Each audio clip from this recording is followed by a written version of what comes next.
எங்க உழைப்பு, எங்க சுய சம்பாதனை, எங்களுடைய நீங்க பாருங்க, இந்த பஸ்ல ஓட்டிட்டு போகும்போது கண்டக்டர் வேணா உட்கார்ந்து இருக்கலாம்னு சொல்லலாம். ஆனா இந்த டிரைவருங்க பங்குக்கு காலம் காலமாக இமயம் முதல் குமரி வரை எல்லோரும் இதுக்கு நீங்க நம்ம சாட்சி சொல்லணும். காத்திருப்பு போராட்டம் இல்லை, நாங்க போராடணும்னா அது வேற மாதிரி இருக்கும். நாங்க உங்ககிட்ட அன்பாளரா கேட்கறோம். நிஜமாவே சொல்றேன், தனியார் தனின்னா அவர் யாரையா? தனியா இருக்கிற மனுஷன்னா யாருன்னு நாங்க போய் அடையாளம் கேட்டுக்கணும். இருக்கிற மக்களால நீங்க எடுத்துட்டு வந்து உட்கார்ந்து இருக்கிறீங்க, உன்னை கேட்காத தனியா கிடக்கிற பையனை போய் கேட்டா என்ன கிடையாது. எங்களுக்கு தனின்றது யாரு? அது ஒரு தனி பிரிவு.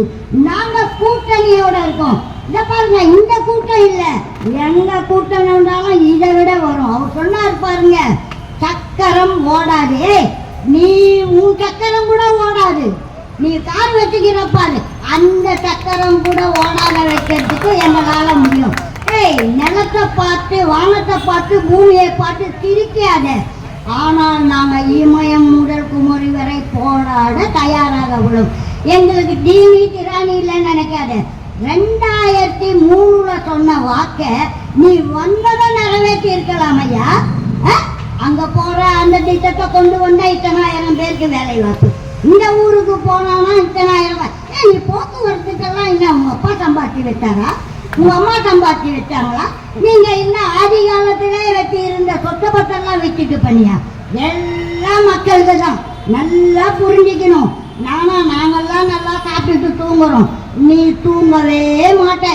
ஏறு, நீ கை போட்டுக்கோ, நீ எல்லாமே பண்ணுக்கோ, தங்க பஸ்பம் கூட சாப்பிடு. ஆனா உன் உடம்பு தங்கம் அல்ல.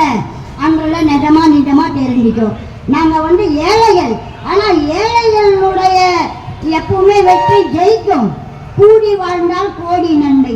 நீ தனியார்னு தனித்தனியா உன் கூட்டணிக்கு, உன் சொந்த பந்தங்கள், உன் உறவுகள், அவங்களுக்கே நீ தனித்தனியா வச்சுக்கோ. ஆனா எங்களுக்கு கொடுக்க வேண்டியதை தம்பி தோழர் சொன்ன மாதிரி கண்டிப்பா நீ கொடுக்குறன்னு சொல்லு. ஒன்று செய்ததை தவறுன்றத ஒத்துக்கோ. அதுக்கப்புறம் நாங்க பாத்துக்கிறோம். தவறுக்கு நாங்க மீறி வேற என்ன செய்யணும்ன்றது எங்களுக்கும் தெரியும். நான் அண்ணா நகர் தொகுதியில் இருக்கேன், பொது நல சேவகி. என் பெயர் ரமணி. நான் 63 வருடங்களாக வேலை செய்கிறேன். அங்க பாருங்க, யாராவது சண்டை கிண்டை போட்டு போயிட்டாங்கன்னா முதல் நான் தான் நிற்பேன்.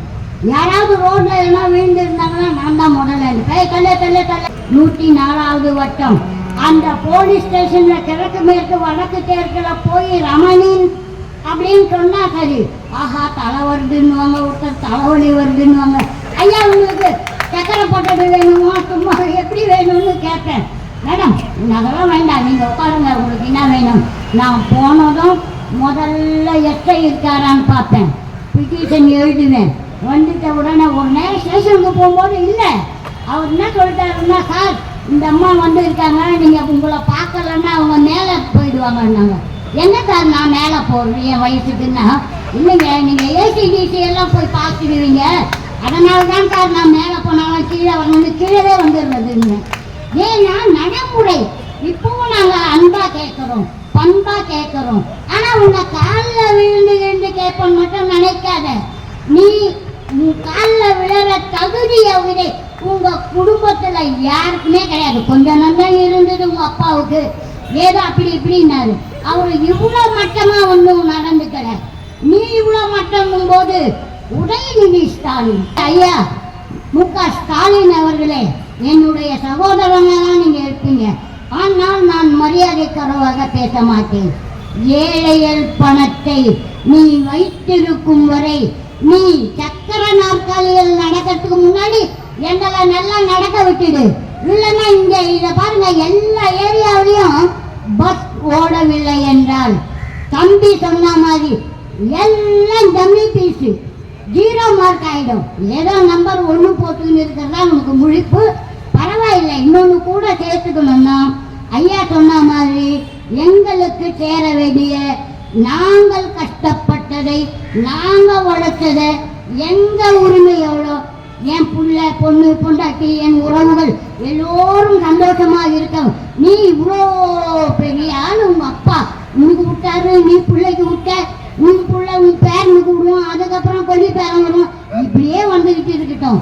நாட்டு மக்களையும் பாரியா, இப்போ நாங்க போட்ட ஓட்டுல இதெல்லாம் வருதா, இல்ல நீயே ஐயா சொன்ன மாதிரி போட்டுக்கிட்டீங்களா? ஆனா நீங்க எலெக்ஷன்ல வந்தா உள்ள பூண்டிங்கன்னா சூப்பர். அந்த எலெக்ஷன் அதிகாரியே நடுங்குவாரு.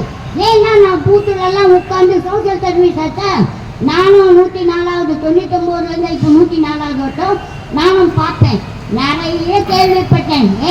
இதெல்லாம் ஒரு பழப்பு, இதெல்லாம் ஒரு வெற்றி. வெற்றி என்பது நிஜமாவே நியாயமான வெற்றியா இருக்கட்டும், அது ஏடிஎம்கேவா இருக்கட்டும், திமுகவா இருக்கட்டும், ஆனா உங்க வெற்றி நியாயமானதான். நீ ஒரே ஒரு நிமிஷம் கண்ணை மூடி திறந்து பாரு, உன் கண்ணுக்குள்ள எத்தனை பேர் கள்ள ஓட்டுன்னு உனக்கு நல்லா தெரியும். நல்ல ஓட்டு வருதோ இல்லையோ, எங்களுக்கு முன்னாடியே கள்ள ஓட்டுக்காரங்க போடுறாங்க இல்லையோ, இவங்க முன்னாடியே போட்டுடுவாங்க. சம காயக்கிணங்கள். இந்த அவர் பேசுற வாழ்க்கைய பாருங்க. அத விடியல் என்னது, மகளிர் விடியல் பயணம்.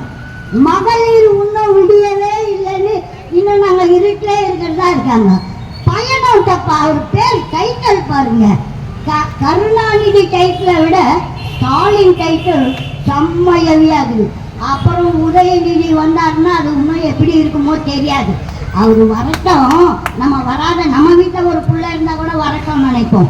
அதனால நீங்க வாங்க போங்க, என்ன வேணாலும் பண்ணுங்க, ஏழைகள் வயிற்றில் அடிக்காதீர்கள் என்பதுதான் இந்த இயக்கத்தினுடைய ஒரே ஒரு கோரிக்கை. கண்டிப்பா கண்டக்டர் டிரைவருக்கு பல வருடங்களாக பணங்கள் வரவில்லை என்பது எனக்கு நன்றாக தெரியும். நான் 4-5 வருஷங்களாவே நான் சோசியல் சர்வீஸில் இருக்கிறதால பாருங்க. ஏதாவது சார் என்ன சார் இந்த பஸ் இந்த ஓட்டையாகுது, எங்கள் காலை கீச்சிட்டுன்னா அம்மா போய் சொன்னா, நீ வெளியில் போயிடுவேன், அப்படி தான் இருக்கும் பஸ்ஸு. அதெல்லாம் சொன்னீங்கன்னா உன்னை வெளியே டிஸ்மிஸ் பண்ணிடுவேன். அம்மா எங்கள் வயிற்றுலேயே அடிச்சிடுவாங்கம்மா, அதனால நீ போய் வேற எங்கன்னா சொல்லுமாண்ணா. சார் வேற எங்கன்னா சொல்கிறதுக்கு நம்பர் கொடுங்க சார், நீயே தேடிக்கலாம் அப்படின்னு அவங்க சொல்லியிருக்காங்க. நான் நிறைய போராட்டங்கள்லாம் போராடி நிறைய பேசியிருக்கேன்.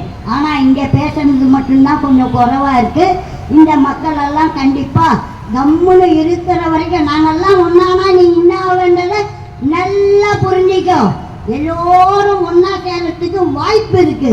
அதுக்கு முன்னாடி நீ கொஞ்சம் உன்னுடைய சட்டதிட்டங்களில் யோசிச்சு நான் சூப்பராக கட்சிக்கார பொம்பளைன்றது எனக்கு ரொம்ப பேருக்கு அது தெரியும். நான் கட்சியை பற்றி பேச வரவில்லை, பொது நல தொண்டுள்ளமோடு நான் இங்கு வந்துள்ளேன். எனக்கு எல்லாரும் தெரியும், நான் எல்லாருக்கும் பேட்டி கொடுப்பேன். இப்போ நான் வரசடவாகத்தில் ஒரு மகன் இறந்து விட்டான் என்பதற்காக செல்ல வந்துள்ளேன்.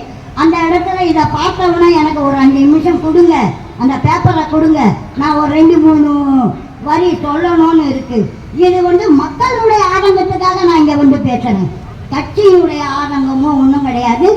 ஒழுங்கா நல்லா சீர்தூக்கி யோசனை பண்ணி கண்ணை மூடி பாருங்க. ஒரு 5 நிமிஷம் கண்ணை மூடு, உனக்கு எல்லாம் வெளிச்சத்துக்கு வந்துடும். கண்ணை திறந்தீங்கன்னா அவனுக்கு பில்டிங் எல்லாம் தான் தெரியும். மேல் நோக்கி பார்க்காது, கீழ் நோக்கி பார். நடந்து வந்த பாதையை நினைவில் வைத்து எங்களுடைய கஷ்டங்களுக்கும் நஷ்டங்களுக்கும் வேதனைகளுக்கும் நீ செவி தாய்த்து எங்களுக்கு பதில் அளிக்க வேண்டும். இல்லை என்றால் இதுக்கு மேல சூறாவளி காத்து சுட்டி சுட்டி அடிக்கும்.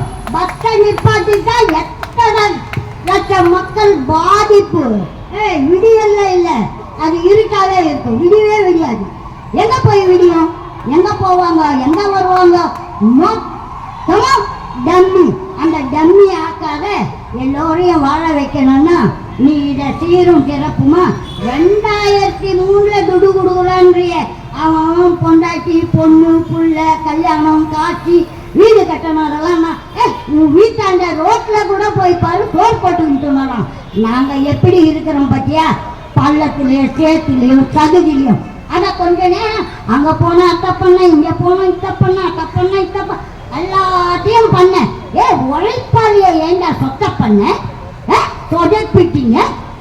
நாங்க வாழணும், எங்களுக்கு வளரணும், நாங்க மாடு கட்ட வேண்டாம், வீடு கட்டவாவது ஒரு வசதி வாய்ப்புக்கு எங்க பணத்தை, எங்க கஷ்டத்தை, எங்க உழைப்பை தயவு செய்து தா என்று இத்துடன் என்னை பேச வைத்த இந்த கூட்டத்திற்கும் என்னுடைய சிற்றுரையை முடித்துக்கொண்டு செல்கிறேன். வணக்கம், வணக்கம், வணக்கம்.